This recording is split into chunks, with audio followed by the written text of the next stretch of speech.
And overall, he did a good job. You do not tear, fudge up into the void.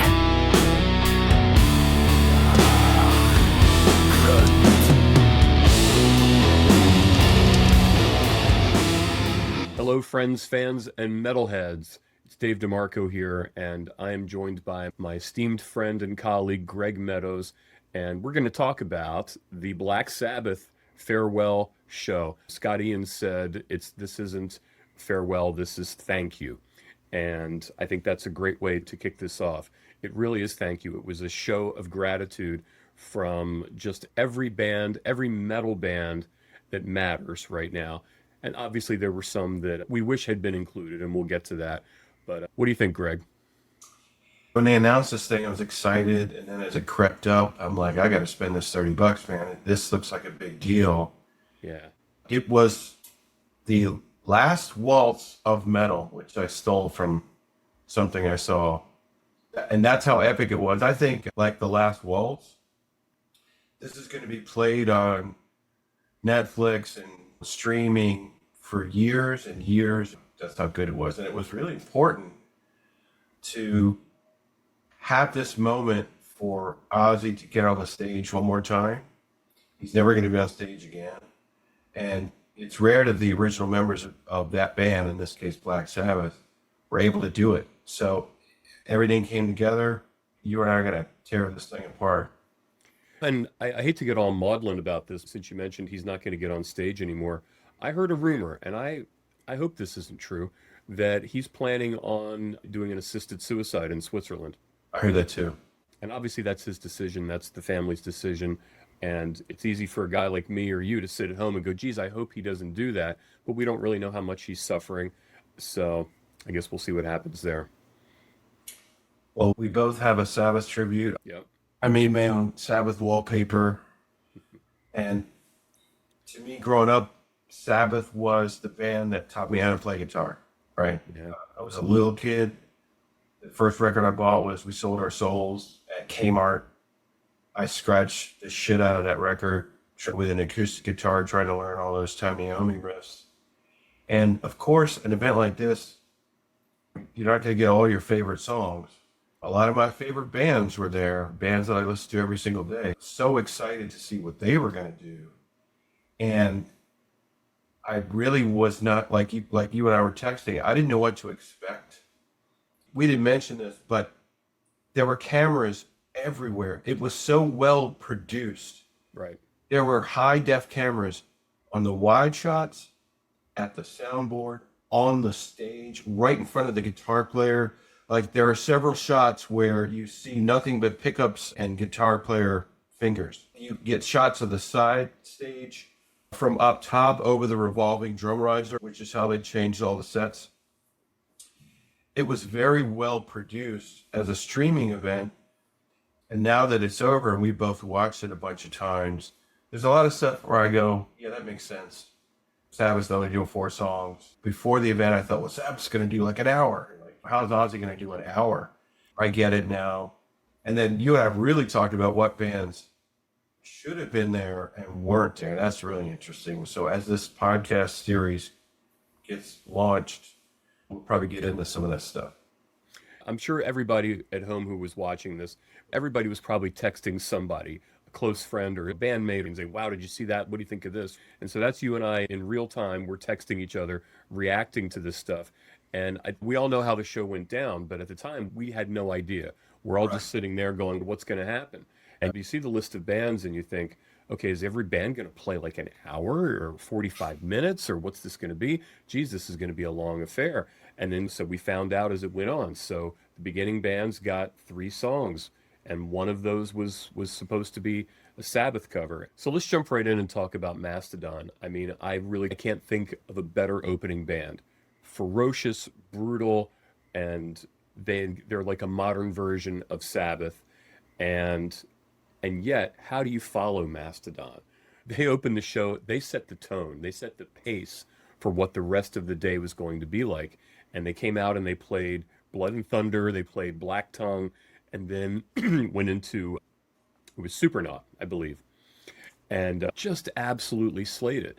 That was a great song selection. They had something a little new, something from the older part of their catalog, and then that song, as we're going to see when we delve into this, the song selection, that lottery, who gets to play what song, right? I would love to have been there to see how that goes down. I really hope that Sharon and team decide to issue like a DVD box set kind of thing of this that has all the behind the scenes stuff. Because guys like you and I, we want to know how this went down. We want to know the logistics. We want to know stuff that they're not even going to put in this. But I'd love to just know what the pecking order was, who got first dibs at what songs to cover. Absolutely. Your mind rushes to like all your favorite Sabbath songs. And then I start to, in my head, once I saw the lineup, I'm like, oh, well, clearly they're going to do Snowblind, or they're going to do Sabbath Bloody Sabbath, or they're going to do I think Into the Void was like a lotto where like every band would have wanted to do Into the Void. Right. What's the process for who got to do what Sabbath song? And that was a big question. When it comes to Mastodon, they're one of my favorite bands. I mean, they're a daily listen to me since they started. I was a little sad, to be honest, that Brett Hines wasn't there. Yeah. I just saw them recently, probably one of his last tours. He's incredible. Brett Hines is guitar player, right? Everything about him is just perfect for this genre, metal. His insane riffs, his guitar tone, those orange amps is high ground for like the Brett Hines sound. And so it was a shame that whatever happened, and he's not with the band anymore. But come on, man. This is a metal tribute. Mastodon walked out. I'm trying to imagine it for the fans who never heard of Mastodon, right? Like what it must have been like for them. And for them to come out with Black Tongue, great choice, because I think Troy sings that one on the album. And then Blood and Thunder, man. And I have a little bit of trivia for you, Dave. Do you know who sings the last verse on Blood and Thunder? Well, let's see. It's not someone who's in the band. It's not someone who's ever been in the band. Is it Randy? Randy Hugh. Randy Blythe. Nope. In my opinion, he's in the best band that's ever hailed from the state of Maryland. Oh, it's Neil Fallon. Neil Fallon, dude. Yeah. Fallon is singing White Whale, Holy Grail, and he sings the last verse on the album. For those who don't know, Neil Fallon is the lead singer of Clutch. It's a Maryland-based band, and I actually played with the drummer on a couple of shows. So. Thanks, man. We, on each band, on this part 1 and part 2 and part 3, we kind of give them metal horns rating. This could be the only band where we both gave 5 stars, all thumbs up. You felt like they were a great choice. I had mixed feelings about my Mastodon opening. I think Mastodon should have been closer to Sabbath in terms of what they do. I feel that way about some other bands we're going to talk about soon. For sure. Like I said, I think they were the perfect opening band. But if all things were equal, they would have been, in my opinion, if I had gotten to design the roster, I would have loved to have seen them. I think they deserve to be higher in the roster just based on what they've accomplished and what they've contributed to music. I'm going to circle back to what you said about Brent. Brent is an innovator in the genre.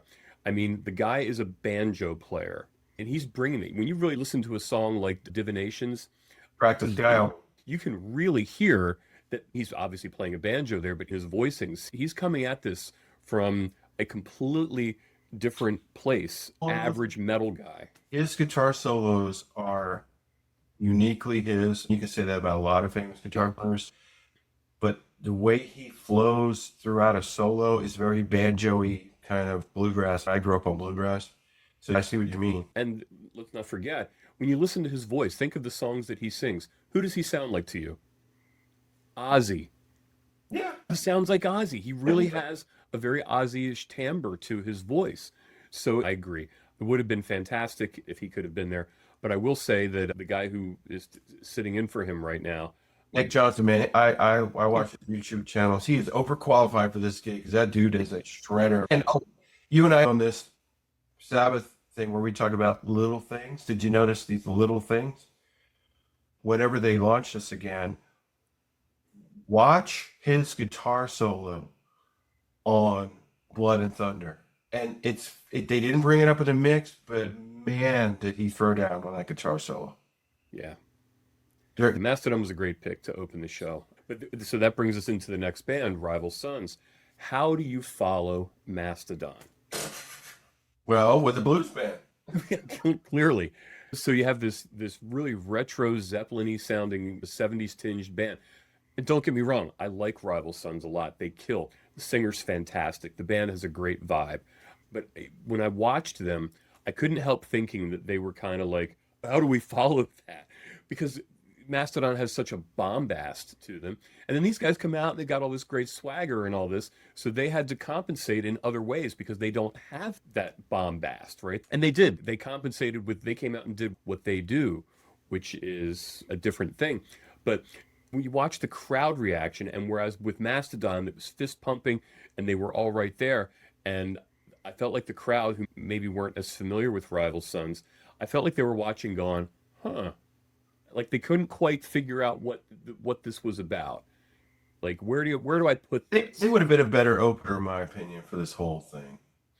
Yes and no. They would have been, because then it would have been an escalation of intensity for sure. But I don't know that would have grabbed any. It's not going to grab anybody by the lapels. Rival Sons. Well, I've seen them live open up for Stone Temple Pilots.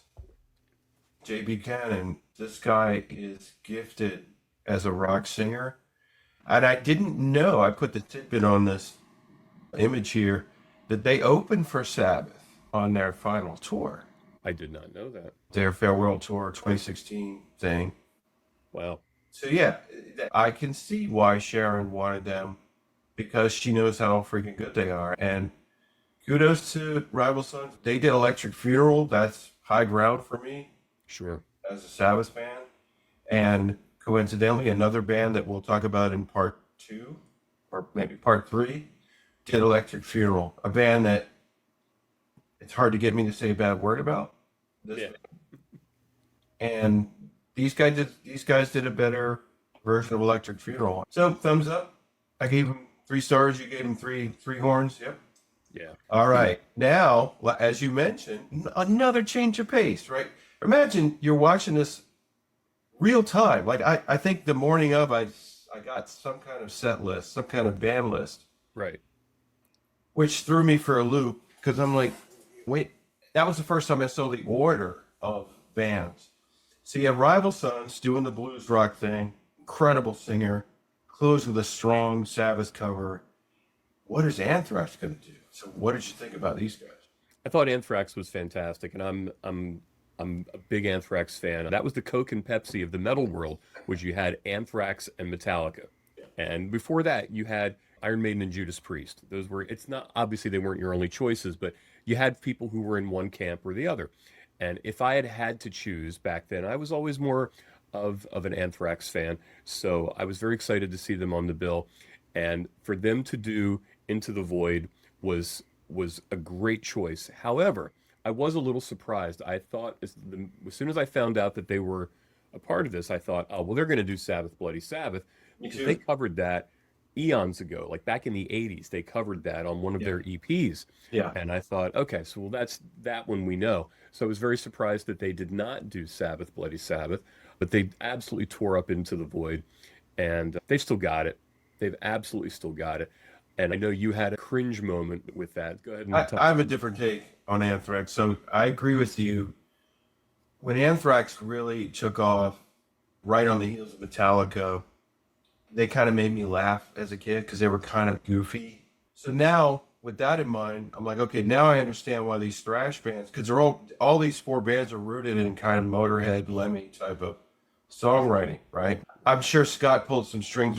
He was like, if we come, you got to let us do Into the Void or something like that. So I think they got dibs on it. They called shotgun on Into the Void. And so with that in mind, for the people who didn't see it, who didn't pay the $30, they had lyric monitors all over the stage. Every singer for every band, wherever they went on this massive stage in a stadium, you had the lyrics to the song. Well, Joey Belladonna from Anthrax, maybe he couldn't see him. Maybe he wears glasses like I do. Maybe that was, but you don't fuck up the words for Into the Void. Like, I know from watching Nuno's live streams and other people there that there were 3 or 4 days of rehearsals for this. Like, these bands just didn't fly in and wing it. Like, they arrived a week before. They all had plenty of time to reverse up 3 fucking songs, Dave, right? One of them is a Sabbath song. What was he doing? Like, what? How does he not know Into the Void? This is my pride. And I know I sound like, this is Sabbath, man. This is holy ground. Yeah, I can't speak to that because I'm a guy who still relies on lyrics on the iPad sometimes as well. So I have. This is Into the Void. I know. That's like, I know. if I said, there's a lady who's sure, what would you say next? All the glitters is gold. Okay. And I had to struggle for that one though. That was way back here. I had to put it up here. I had to download that. But Anyway, that's my 2 stars. Fine. Next, who do we have, Dave? Halestorm. Okay. The next band after Anthrax was Halestorm. I'll let you go first. Well, I'm going to preface this by saying, and I meant to say this at the outset, my approach for this whole series that we're going to do here is I really want to, in the immortal words of, I don't remember if it was Bambi or Thumper or some Disney character, but Winnie the Pooh, I don't know. If you can't say something nice, don't say anything at all. I'm really going to try to adhere to that. And with that in mind, I'm going to say that I came into this not really knowing much about Halestorm. I've been aware that they exist, but prior to this, I've never heard a Halestorm song. I know that they're very well loved, and from what I saw, they seem like great, talented players. But I didn't have any emotional connection to the band. Yeah. 100 million Spotify streams. Okay, so they're doing great. That equates to $223. Exactly. Right. Listen, I just don't have a lot of familiarity with them, so I was watching them more from a, let me see what this is about. This is my intro to Halestorm. And they sounded fine. They sounded great. I can't say that I was like, they didn't make a new fan that day. They did a great job. I wasn't just emotionally connected to it. So I don't really have much to say about them beyond that. Over to you. Yeah, I mean, this was a bathroom break for me, to be honest. And there were other bands that I felt like I could go get a sandwich. And remember, this is a live stream. You couldn't rewind. You couldn't even pause it if I'm not mistaken. It was either watching it or you weren't. Now, if you paid the $30, you had a week, you had 7 days to watch it again. And then now it's gone. Like, you can't. Yeah, mine went up to, the event was Saturday. I was watching it Wednesday. So yeah. Okay. But I did watch their 3 songs. They played an OZZY song, Perry Mason. She oversings every line and over screams to sort of showcase what she can do. And that sort of dilutes the song. Like, she sings too much. I know it probably doesn't make sense, but I know it when I see it. And I'm like, man, this is a Sabbath tribute. My mom gave me that advice too, but for this podcast, you could say, if you don't have anything nice to say, get Greg to do it. Exactly. Well, here's and look, every event needs a Nickelback. That's what I put it, or a Volbeat, right? It's metal. It's metal for some people. It's metal. And I'll just leave it at that. Okay. Now, all right, Dave.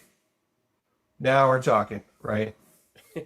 Now we're serious. So with this, I would say it kind of reminds me of the amusement park ride, or the sign at the amusement park. You must be this tall to ride, right? Yeah. So you must be this good to participate in this event. Yeah. Now, having said that, I want to be real clear and I want to be real transparent that much like Halestorm, and I hate to put them in the same bucket, but I came into this with I knew a little more about Lamb of God than I did about Halestorm. I've at least heard a handful of Lamb of God songs where I had not heard any Halestorm prior to this. They're very talented. They play well. They bring the brutality. The thing that has kept me from connecting with Lamb of God is while I love that brutality, and that's a big part of what attracts me to modern metal, The thing that's lacking, in my opinion, on Lamb of God is that I'm not hearing. I need the intensity of the music, the chord progressions, to be at the same level as the brutality. If the brutality overshadows the inventiveness of the music, then I just kind of fade back and it doesn't engage me as much. I need to be surprised. I need to hear surprises. I need twists and turns in the music in order to engage me.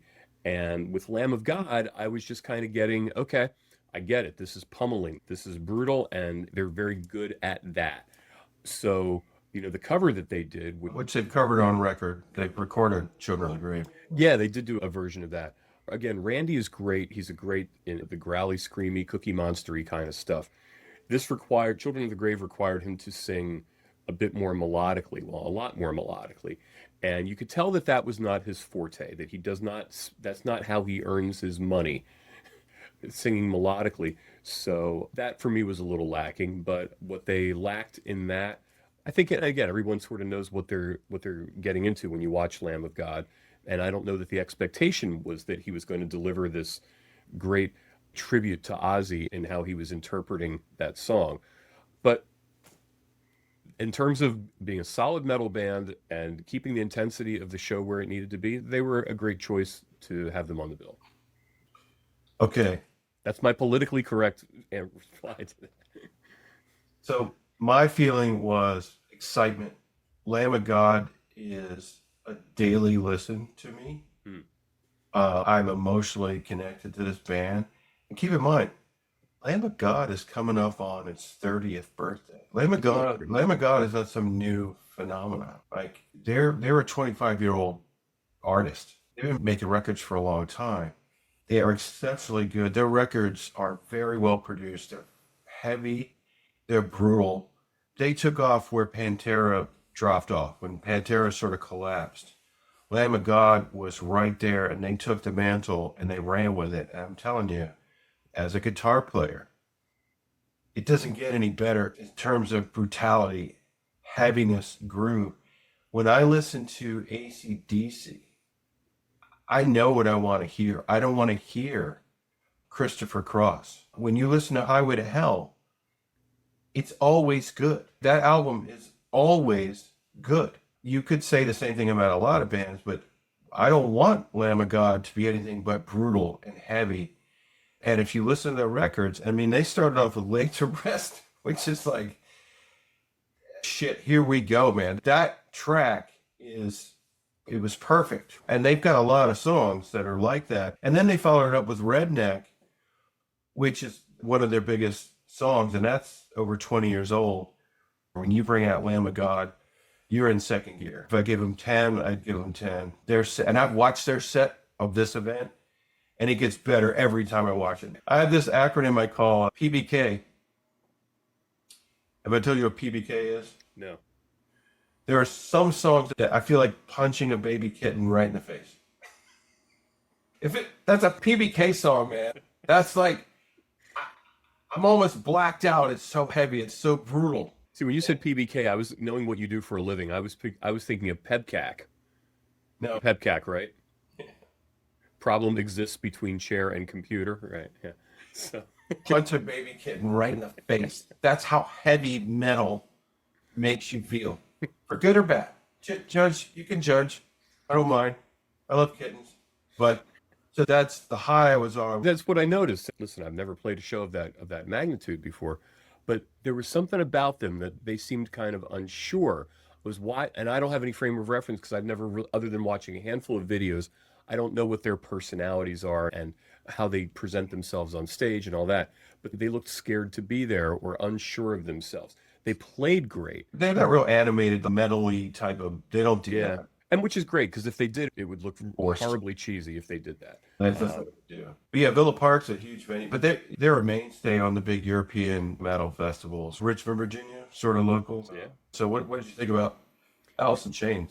I mean, I think I told you before, Alice in Chains music is like family to me. It's like peanut butter. And they came up, and as expected, Jerry Cantrell brought it down, man. Like he brought it down. They did Wood. Lamb of God just came up stage, and now they're doing Woods. It was a nice palate cleanser. and I guess I have more I have more emotional connection to Alice in Chains just due to having played a lot of their music over the years in various bands. They're an interesting band because how many bands could follow Lamb of God and come out? So the intensity level came down, or no, let me rephrase that. The brutality level came down, but the intensity level stayed the same because Wood is a bit of a, it's a little down. They do. I'm sorry. We should know this. They did 3 songs. Was it Man in the Box and then Wood? They did, hold on, let me see if I have it in my notes here. Man in the Box, Wood, and Fairies. I don't know if it was in that order or not, but I thought Jerry. Well, I wasn't surprised because Jerry does this. He likes to kind of bring it down. I remember seeing Alice in Chains once, and Jerry Cantrell said, "For a change of pace, here's another slow, drudging rock song." in D or whatever. Yeah, I can totally do without Man in the Box. Wood is cool. I would have loved to have heard Again, which is it was a minor hit for them off the Three-Legged Dog record. There's a handful of songs that I thought would have been a better fit, but they went for the low-hanging fruit and they went for, and again, maybe they're thinking this is a real metal crowd, and maybe they're so metal that they don't really know Alice in Chains. So I can't fault them on their song choices. They played 2 of their biggest hits. Fairies was interesting, a great choice for them as a band. I was a little surprised to see Jerry. He had a little bit of a senior moment on the intro there, but he recovered and it was fine. Actually, you and I witnessed something that no one else will ever see. They stopped the intro to Fairies Wear Boots and restarted because Sean Kenny, the drummer, couldn't pick up the don't. He just couldn't. And Jerry was trying to get it, and then they just said, "Hey, stop." Well, yeah, I mean, when I went back and watched the next day, they had already edited that out. So, yeah. Okay. So they caught that, which is cool. We, on the scorecard over here, you got the Duvall versus Staley debate, which I think is funny. I had made a comment to Greg earlier that I said, pound for pound, for me, I like William Duvall as a singer better than Lane Staley. And I know for a lot of diehard Alice in Chains fans, that might be considered blasphemy. And it's certainly no slight against Lane Staley. He was absolutely a fantastic singer for that band, and he's an iconic voice. I also like Alice in Chains' current music more than I like the older stuff too. So I'm a little bit more biased towards the Duvall era than I am towards the earlier stuff. Yeah, I mean, I was sort of being facetious because it's a good debate. It would be like if we did a podcast episode on Ozzy versus Dio. There is no wrong answer. And I can't get enough of the Alice in Chains with Duvall. The songwriting is as good as it's ever been. As a matter of fact, if I'm being honest, I would put The Devil with Dinosaurs here up there with Dirt. I don't think it's any worse than Dirt, and it could be better. And so they could have done Check My Brain, or they could have done Yeah. Last of My Kind. I love that song. Or Second Skin, or there's a lot of stuff that they could have pulled from, but I get it. Like you're saying, what 2 songs would everybody know? But everybody would have known Check My Brain. And Duvall's been in the band for, I want to say 20 years now. Exactly. So I think it would have been appropriate to do a Lane song and then a Duvall song and then do Fairies, and at least respect the fact that the man's been in the band for 20 years now. I think their songwriting has matured, and not in a like a, I don't know, when you say matured, that makes it sound like that it got lame somehow. But how could you as a band have not evolved after what they have been through as a band, personally and professionally, and reinvented themselves? How could the songwriting not have matured or had distilled into something different than what it was?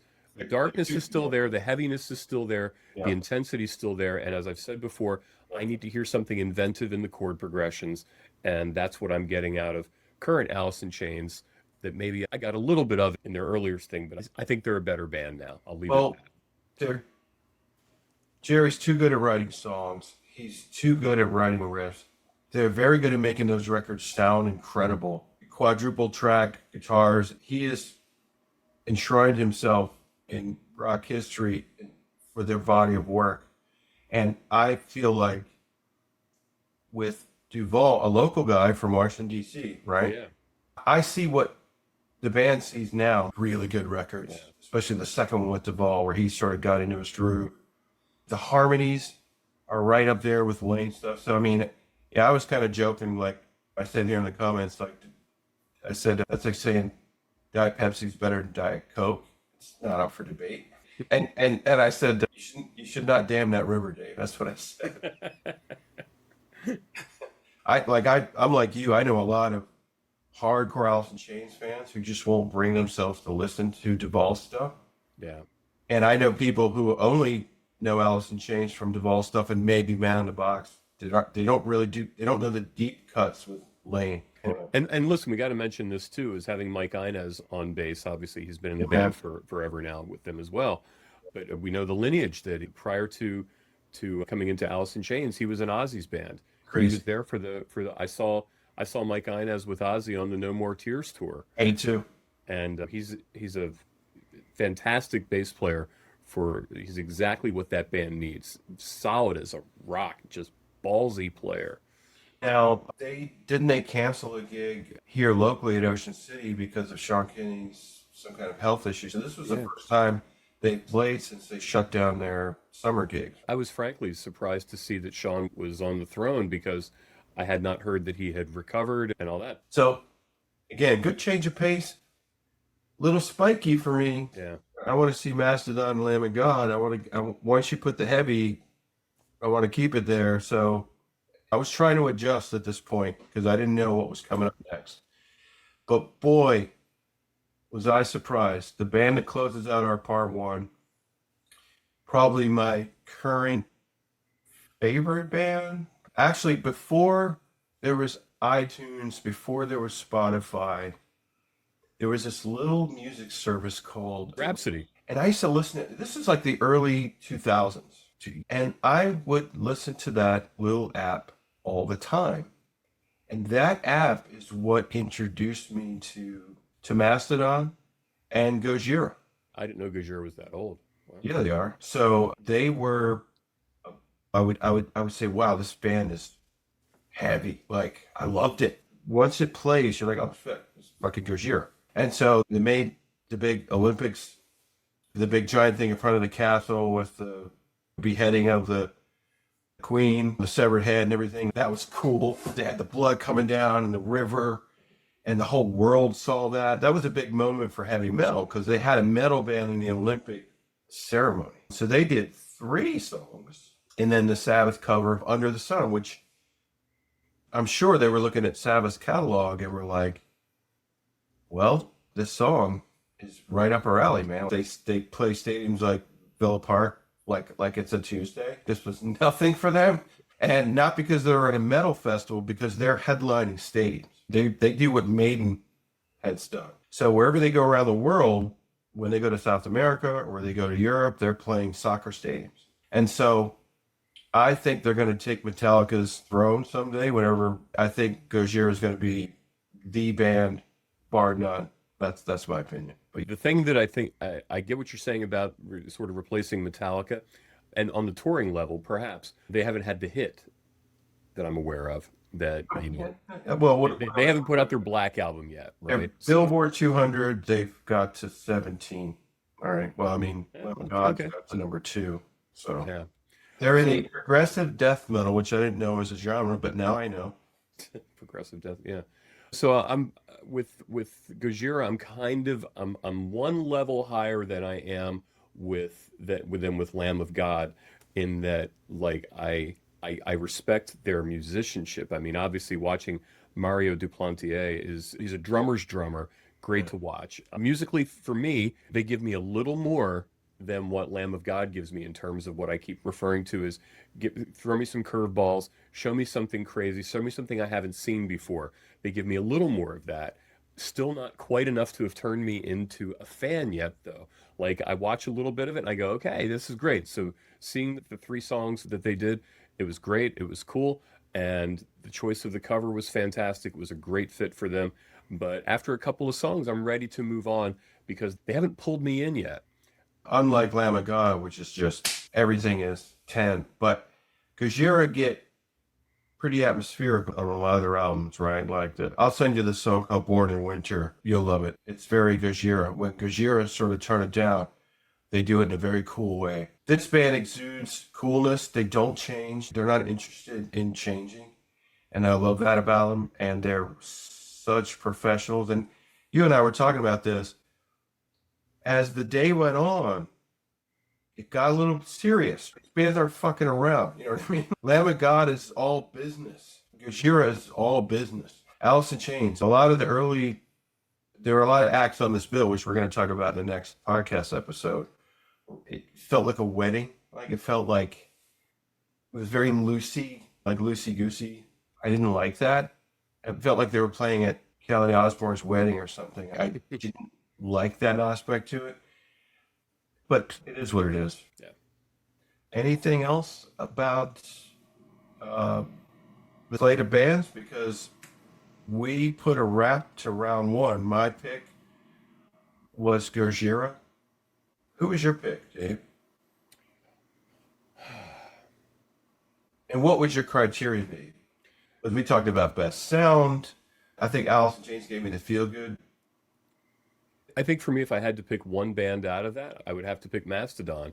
Nice. I really would, because their sound was fantastic right out of the gate, and they just brought it. They set the tone for everything else that was going to happen, and that's no disrespect to any of the other bands.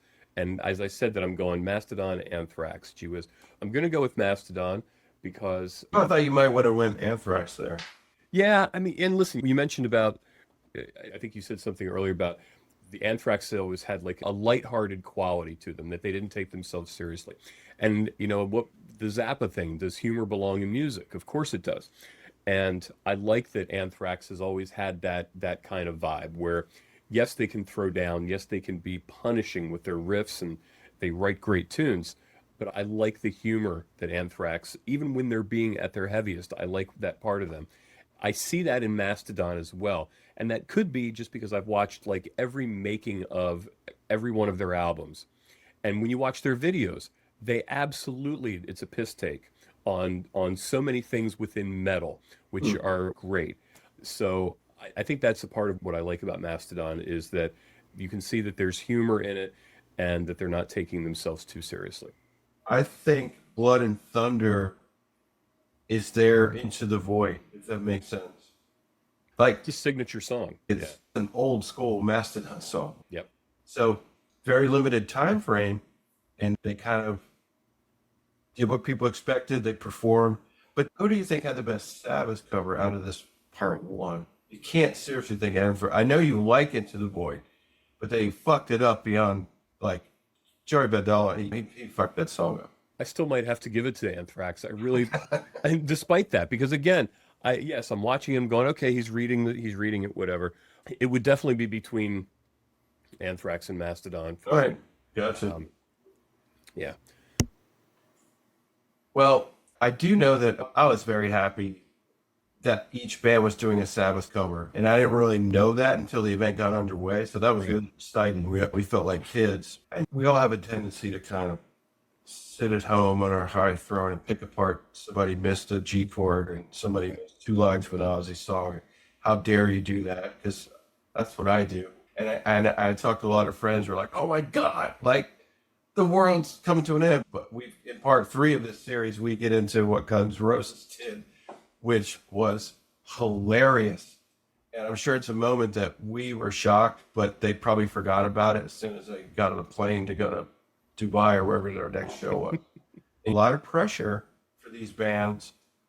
And I would say that I don't think I did have a favorite Sabbath cover, because they all picked really good songs.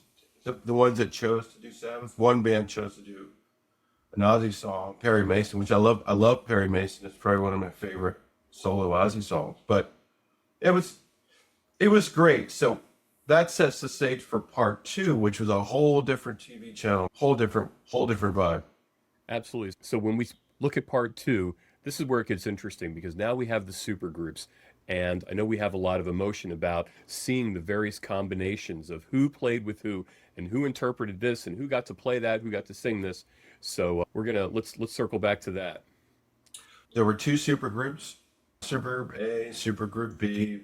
Tom Morello from Rage Against the Machine sort of was in charge of putting all this stuff together. And like always, there were some memorable, fantastic moments, song choices, people that you did not expect to be playing together on a Sabbath song, people that you thought would be on stage playing that particular song who didn't. So we'll get into it with the next episode. All right, that wraps up part one, Dave. Cool.